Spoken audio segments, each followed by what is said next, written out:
Falar com Deus, tempo comum, 20ª semana, terça-feira, dia 18/8/2026. O sentido cristão dos bens.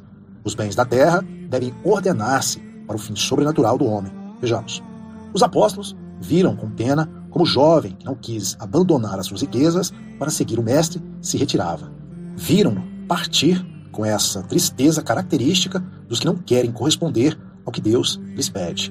Nesse clima, enquanto retomavam a caminhada, o Senhor disse-lhes: é difícil a um rico entrar no reino dos céus. E acrescentou: digo-vos mais, é mais fácil um camelo passar pelo fundo de uma agulha do que um rico entrar no reino dos céus. Os discípulos ficaram muito admirados. Mateus 19, de 23 a 25. Quem põe o coração nos bens da terra torna-se incapaz de encontrar o Senhor, porque o homem pode ter como fim a Deus, a quem alcança através das coisas materiais utilizadas como simples meio que são, ou escolher as riquezas como meta da sua vida, nas suas diversas manifestações de desejo de luxo, de comodidade, de possuir mais. O coração orienta-se de acordo com um desses fins. Quem o tem repleto de bens materiais não pode amar a Deus. Não se pode servir a Deus e às riquezas, ensinou o Senhor em outra ocasião. Mateus 6,24.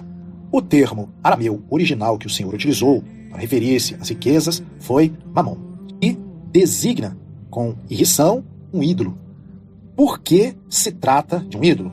Por um duplo motivo. Em primeiro lugar, porque um ídolo é um substitutivo de Deus. Trata-se de escolher um ou outro. Em segundo lugar, pelo seu conteúdo. Além do dinheiro, simples unidade monetária, o ídolo mamon simboliza um instrumento da vontade de poder, um meio de posse do mundo, uma expressão da avidez de coisas e também uma distorção das relações dos homens entre si. O domínio que o ídolo exerce sobre o homem opõe-se ao que é próprio da pessoa humana, criada à imagem e semelhança de Deus, e, portanto, à sua relação com o Criador. A.M. Lustinger, Secularidade e Teologia de la Cruz, 1987, 155, 156. Quem concentra os seus desejos nas coisas da terra, como se fossem um bem absoluto, comete uma espécie de idolatria. Colossenses 3,5. Corrompendo a sua alma como a corrompe com a impureza. Efésios 4,19. Efésios 5,3. E, com frequência, acaba por unir-se aos príncipes deste mundo, que se levantam contra Deus e contra o seu Cristo. Salmo 2,2.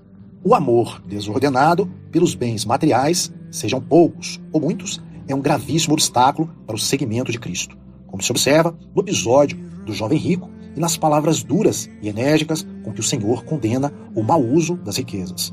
Por isso, o cristão deve examinar com frequência se está realmente desprendido das coisas da terra. Se aprecia mais os bens da alma que os do corpo, se utiliza os bens para fazer o bem, se eles o aproximam ou, antes, o separam de Deus. Se é austero nas suas necessidades pessoais, fugindo dos gastos supérfluos, dos caprichos, das falsas necessidades. Que pena se alguma vez não víssemos Jesus que passa ao nosso lado por termos o coração posto em coisas que em breve deveremos deixar, coisas que valem tão pouco em comparação com as riquezas sem limites que Cristo dá aos que o seguem. A riqueza e os talentos pessoais devem estar a serviço do bem. Como é a pobreza de quem vive no meio do mundo, deve santificar-se nos afazeres temporais. Vejamos.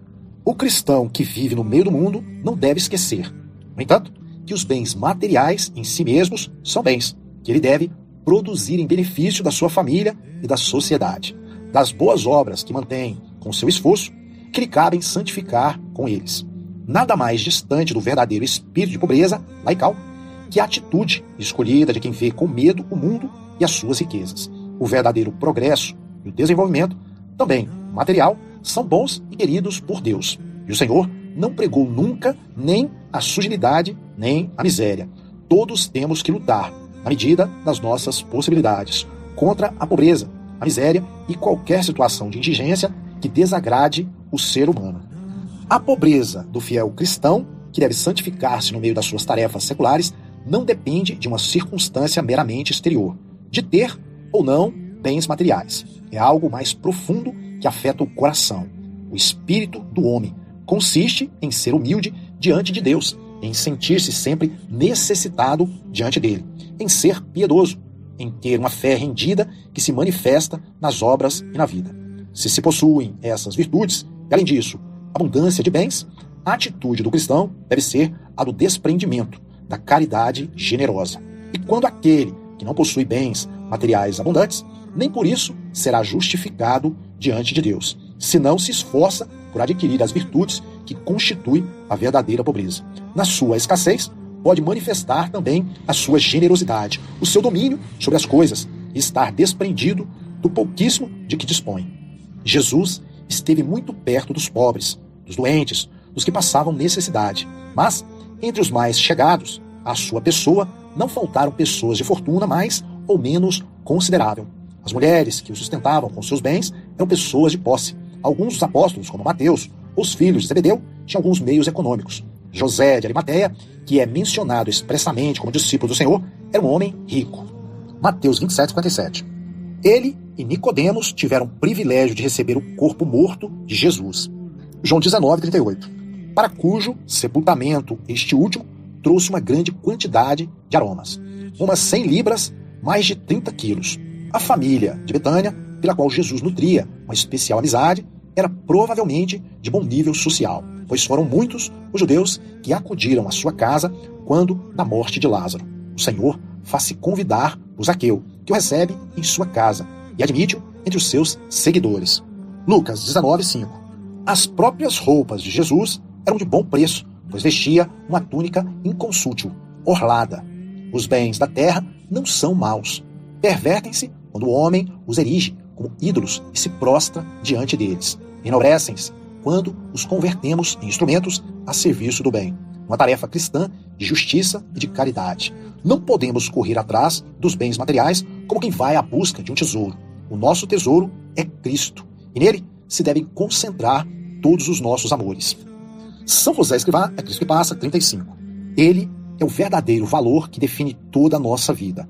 Temos que imitá-lo nas nossas circunstâncias pessoais e nunca devemos dar por subentendido que já estamos desprendidos dos bens, porque a tendência do homem, de todo homem e de toda mulher, é fabricar os seus próprios ídolos, criar necessidades desnecessárias, sem tomar em consideração que o homem, ao usá-las, não deve ter as coisas que possui legitimamente como exclusivas suas, mas também como comuns, no sentido de que não são proveitosas apenas para ele, mas também para os outros. Concílio Vaticano II, Constituição, Gaudium et Spes, 69. Examinemos hoje a retidão com que usamos os bens e se temos o coração posto no Senhor, desapegado do muito ou do pouco que possuímos, tendo em conta que o sinal claro de desprendimento é não considerar, de verdade, coisa alguma como própria. São José Escrivá, Forja, 524. Desenvolver os talentos que o Senhor nos deu para o bem dos outros. Vejamos. Devemos desenvolver sem medo, sem falsa modéstia nem timidez, todos os talentos que o Senhor nos deu. Pôr em ação todas as nossas energias para que a sociedade progrida e seja cada vez mais humana. E se deem as condições necessárias para que todos os homens tenham uma vida digna, própria dos filhos de Deus. Temos de aprender a dar do que é nosso, a fomentar e ajudar instituições e fundações que devem e redimam o homem da sua falta de cultura ou das suas condições menos humanas. Temos de procurar, na medida das nossas forças e sempre com o nosso exemplo, que deixem de existir essas desigualdades e diferenças sociais que brandam ao céu. Por um lado, pessoas que lutam diariamente por sobreviver. Por outro, desperdícios e esbanjamentos escandalosos que ofendem a criatura e o Criador. São muitas as dificuldades que se levantam a quem se dispõe a viver o ideal da pobreza cristã.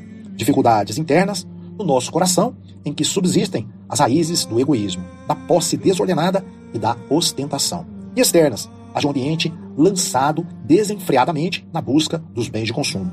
Este ambiente externo, que traz às costas uma forte carga de sensualidade, é o caldo de cultura, propício para que proliferem os desvios morais de todos os tipos. O erotismo, a exaltação do prazer cultivado por si mesmo, a degradação pelo abuso das bebidas alcoólicas e das drogas, entre tantas outras.